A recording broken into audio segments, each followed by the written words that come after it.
Anderson of San Diego says his world has been destroyed after a cop fatally shot what he called his service dog. The incident occurred after two SDPD officers responded to a domestic violence call and knocked on Anderson's door. They were greeted by the dog, Burberry, and within seconds, a man identified as Officer Bennett delivered the fatal shot. In a video of the aftermath, Officer Bennett refuses to answer why he shot the dog, a certified service dog who Anderson frequently took to visit children with Down syndrome. All of this over what Anderson says was a call made at the wrong house. The tragedy is just the latest in what's been a bad week for police departments around the country.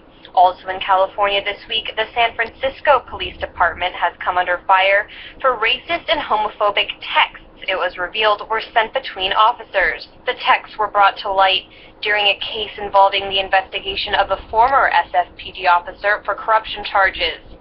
In the messages, officers referred to minorities like African Americans as savages and suggested that they should be neutered the way a pet dog might be. In one text, the officer being investigated for corruption, Ian Firminger, referred to his own address as where the white power family lives. The texts have prompted a review of around 1,000 criminal convictions from the department for potential bias.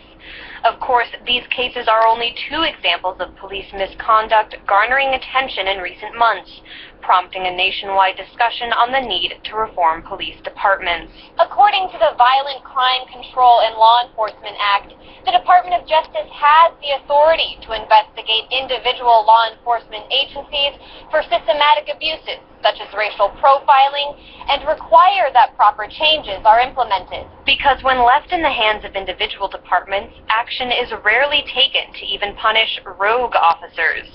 Departments often even fail at the simple act of disciplining cops who already have misconduct complaints lodged against them before they have the chance to cause real damage.